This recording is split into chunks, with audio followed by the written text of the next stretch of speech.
Assalamualaikum warahmatullahi wabarakatuh. Alhamdulillah, alhamdulillah, alhamdulillahirabbil alamin. Wassalatu wassalamu ala asyrafil anbiya'i wal mursalin wa ala alihi wa ashabihi ajmain. Amma ba'du. Pertama-tama dan yang paling utama, marilah kita mengucapkan puja dan puji syukur kita kepada Allah Subhanahu wa taala. Karena berkat rahmat dan ridhonya, kita masih diberi nikmat kesehatan, keselamatan, iman dan Islam hingga saat ini. Tak lupa pula, sholawat dan salam marilah kita hadiahkan kepada Nabi junjungan kita, Nabi Muhammad SAW. Semoga kita termasuk umatnya yang mendapat syafaat di yaumul mahsyar kelak. Amin amin ya rabbal alamin. Adapun tema ceramah kali ini yaitu bertemakan tentang pemuda Islam sebagai pengisi dan juga penjaga masjid. Jika diterjemahkan, menurut istilah, masjid berarti suatu bangunan yang memiliki kiblat yang didirikan untuk tujuan beribadah kepada Allah seperti sholat berjamaah, zikir, membaca Al-Quran, dan ibadah lainnya.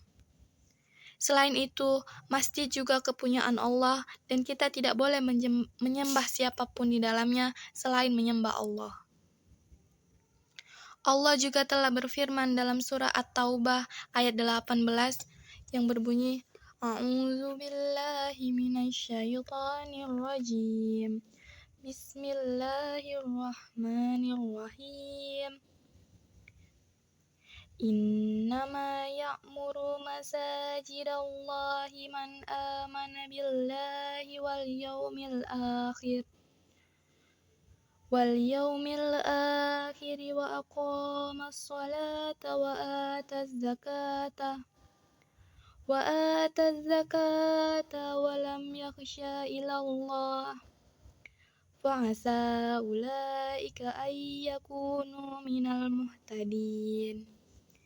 Yang artinya, hanyalah yang memakmurkan masjid-masjid Allah ialah orang-orang yang beriman kepada Allah dan hari kemudian, serta tetap mendirikan sholat, menunaikan zakat, dan tidak takut kepada siapapun selain kepada Allah.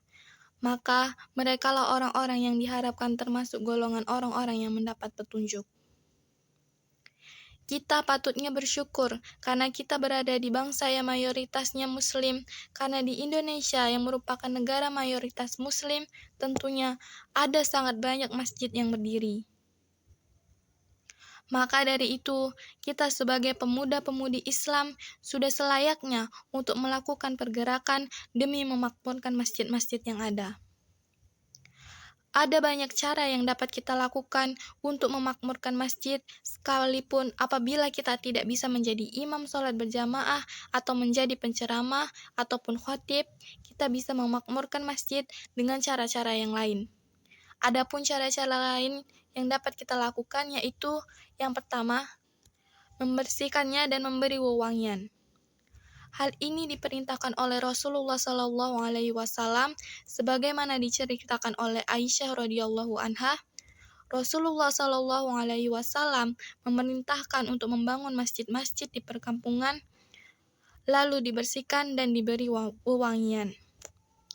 Adapun yang kedua yaitu zikrullah, sholat, dan tilawah Quran, serta menghadiri majelis taklim ataupun majelis ilmu.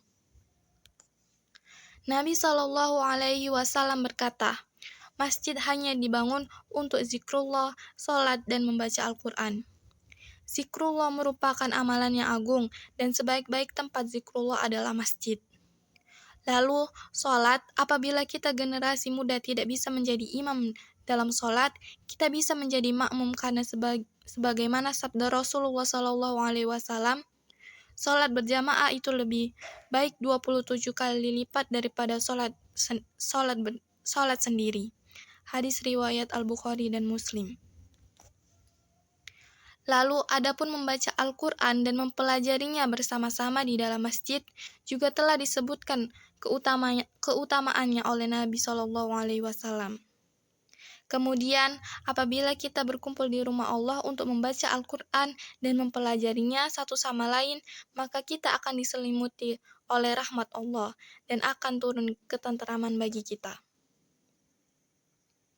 Sesungguhnya, masjid adalah tempat yang paling dicintai Allah sebagaimana sabda Rasulullah SAW. Sebaik-baik tempat adalah masjid dan seburuk-buruk tempat adalah pasar. Hadis riwayat At-Tabarani dan Al-Hakim. Maka dari itu, kita harus bisa menanamkan dalam hati kita agar bisa memakmurkan masjid, karena apabila kita memakmurkan masjid, maka banyak keutamaan yang bisa kita dapatkan. Sebagai generasi muda yang memiliki kreativitas tinggi, sudah seharusnya berkontribusi dialamatkan kepada masjid. Tidak disimpan, melainkan disalurkan. Diasah sebagai bekal membangun kepercayaan diri untuk ikut mengedukasi masyarakat.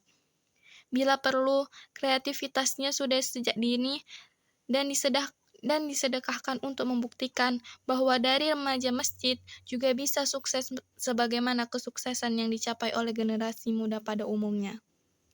Demikian ceramah yang dapat saya sampaikan. Lebih dan kurangnya saya mohon maaf. Kepada Allah saya mohon ampun.